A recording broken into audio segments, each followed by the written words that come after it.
When this young sister arrived at a remote convent in the Italian countryside, she believed she had finally found her calling, a sacred refuge where she could devote her life to service to God. But she soon finds that inside the walls of this convent, salvation was the last thing she'd find.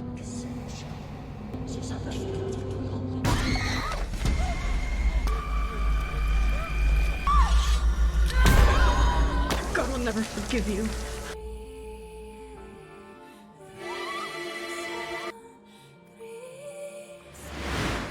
The story opens inside a convent, where we see a young nun named Sister Mary praying. Once finished, she secretly sneaks into a senior nun's quarters and steals a set of keys as she steps outside and desperately rushes to the main gate to escape. But when she reaches the gate, she is unable to unlock it, and in her frantic attempts, she tries to squeeze herself through the iron bars just as she sees 4 hooded figures approaching from behind her. And as she forces her way outside the gate, the hooded figure seizes her leg and her screams echo through the night as they break her bone, with the searing pain causing her to black out. When she regains consciousness, she finds herself buried alive. The scene then shifts to Sister Cecilia, who is a devout young woman traveling to the Italian countryside to begin her service at a convent. This institution is known for taking in dying nuns and caring for them in their final days. When she arrives, Cecilia is welcomed warmly by Deacon Enzo, as he collects her from the airport and takes her to the convent.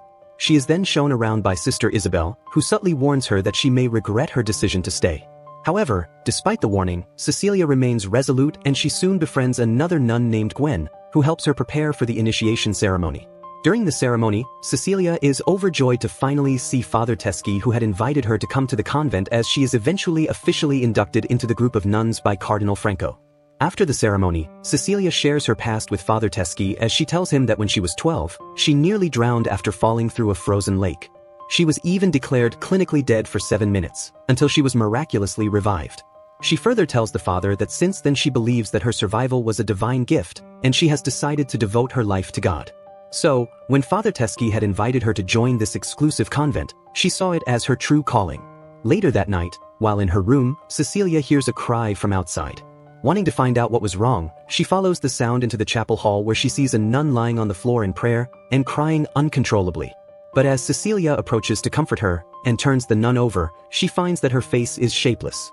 This immediately terrifies Cecilia as she stumbles back until she is shocked once more by the Reverend Mother, who suddenly appears and takes Cecilia to the altar. There she shows Cecilia a large rusty nail inside a glass casing as she tells her that it was one of the nails used in the crucifixion of Christ. Then she shows her her own palm, with scars from a wound, as she claims that it symbolizes that her sins have been forgiven. At that moment, Cecilia becomes dizzy as she sees the image on the cross and she passes out. When she awakens, Cecilia goes to the cardinal for her confession, only for her to realize that the cardinal was not actually there with her.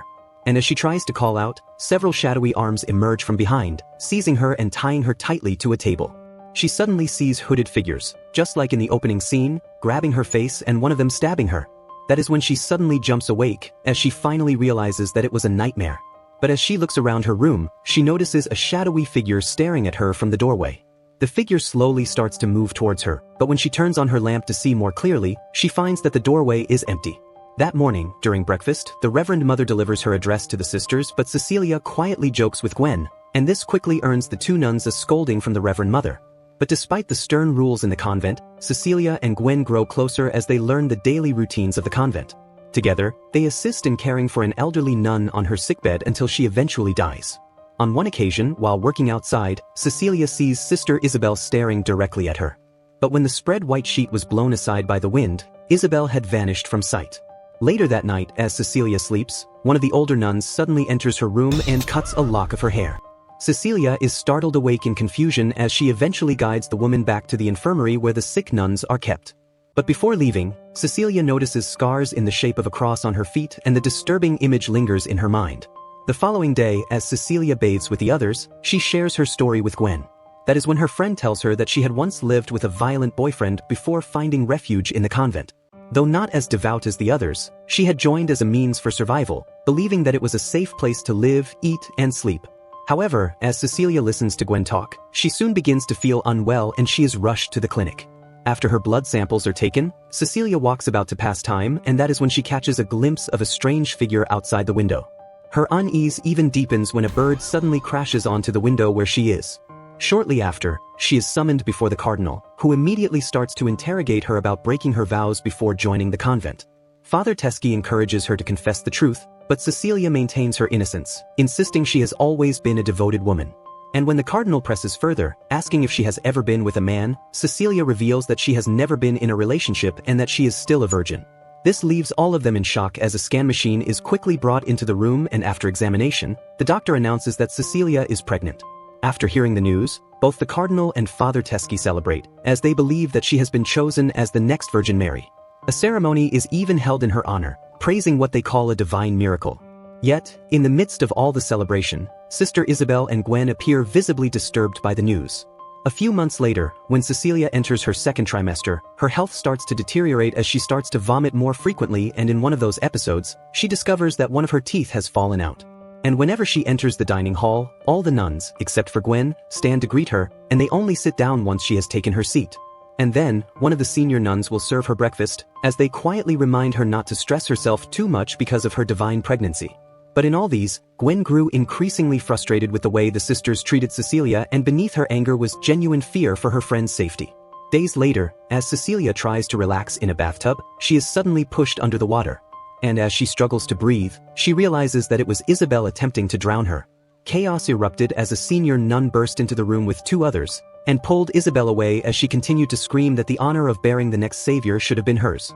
Eventually, Cecilia is taken to the doctor to be examined, and in the end, Father Teskey expresses great relief that the baby was unharmed. But Cecilia herself was left shaken by the experience and deeply traumatized by the attack. So, she repeated Isabel's final words to the father as she was confused about what they could mean. But Father Teskey brushed it off as jealousy, as he assured her that Isabel would no longer be a threat to her.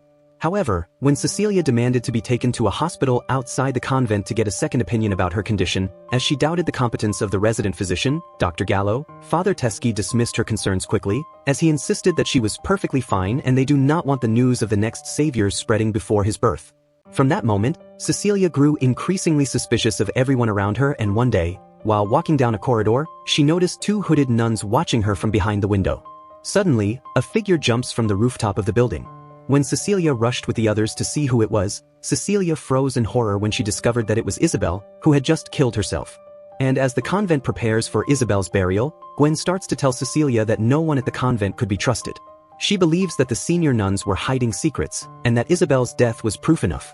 However, Father Teskey noticed the two whispering and he approached them, but before Cecilia could respond, Gwen rushed to the edge of the stairs and openly condemned the happenings at the convent and its leaders. She continues to scream accusations until she is restrained and dragged away by Father Teskey and Deacon Enzo. That evening, while Cecilia sat alone in her room and lost in thoughts, a picture frame nearly fell from the wall.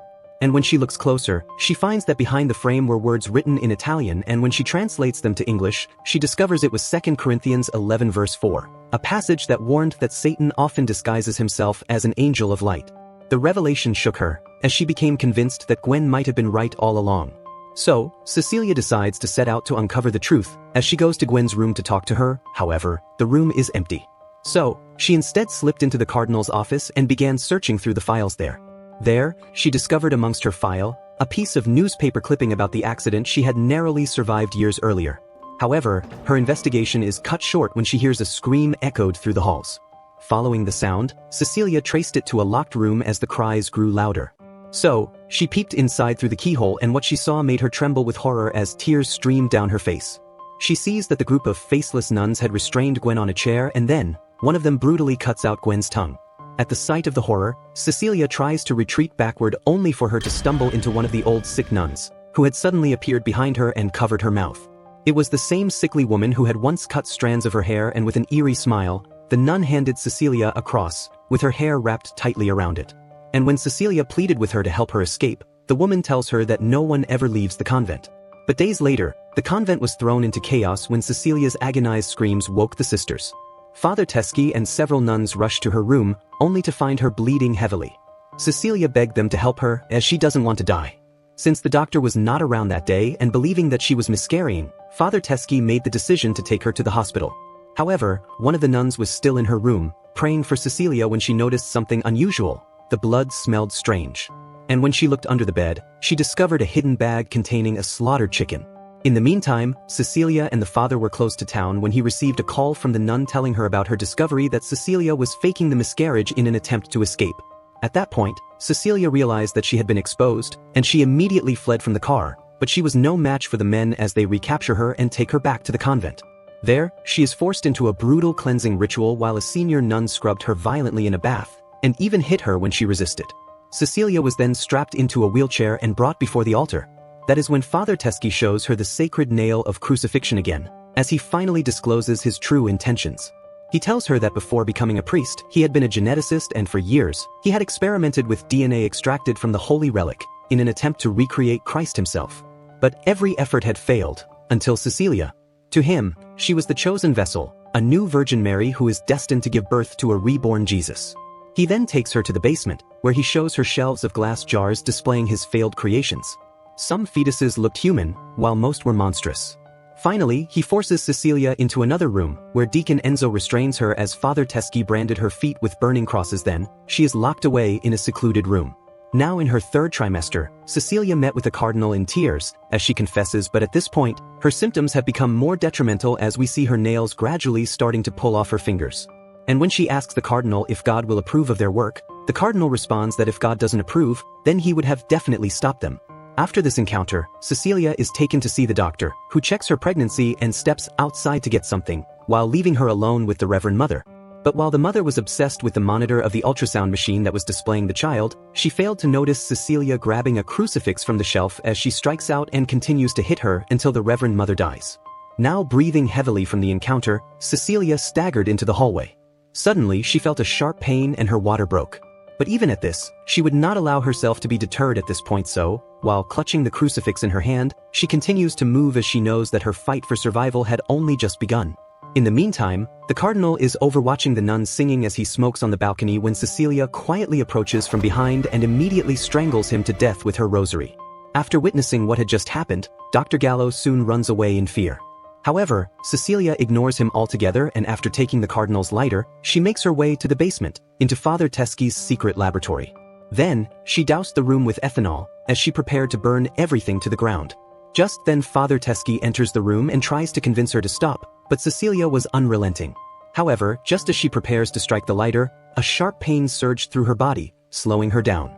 Seeing this, Father Teskey quickly seizes the moment and lunges at her, as he tries to prevent the destruction of his work. But in her desperation, Cecilia smashed a flask nearby over his head and quickly locked him inside the lab. But Teskey refused to be defeated as he grabbed her by the hair through the doorway and dragged her back. However, Cecilia fought back once more as she lit her lighter and set the lab ablaze. The fire spread rapidly, engulfing the room and Father Teskey in flames. But even in this, Teskey found a way to break free from the room. And immediately Cecilia sees this, she quickly runs into the catacombs inside the convent, as she starts to frantically search for an exit. But everywhere was dark, and at one corner, she switched on a torchlight, only to discover that she was right beside Gwen's mutilated body. This finding leaves her shaken, and with a renewed sense of survival, she pushes forward until she finally spotted daylight filtering through a small opening. However, as she tries to crawl out through the opening, Father Teskey appears once more, capturing her before she could escape. He immediately began chanting ritual prayers as he started to cut into her stomach, attempting to extract the child by all means. But as the pain writhes through her body, Cecilia summons her remaining strength as she grabs the crucifixion nail she's been hiding with her and drives it into Teskey's throat, killing him instantly. Now barely alive, Cecilia crawled through the hole and collapsed outside the convent. She is exhausted from the fights as her labor fully kicks in, and she screams and eventually delivers her baby. But the baby's cries were unlike anything human and sounded like twisted gurgles that chilled her to the bone. Although the child's form was unseen, its monstrous nature was undeniable. So, with trembling hands, Cecilia cuts the umbilical cord with her teeth, and in a final act to end the abomination before her, Cecilia raises a rock above her head, letting out a scream before bringing it down on the creature she had delivered. And that is the recap of the movie, Immaculate. If you loved this video, don't forget to leave a like, subscribe to the channel, and also leave a comment for us. Thanks for watching and see you in the next one.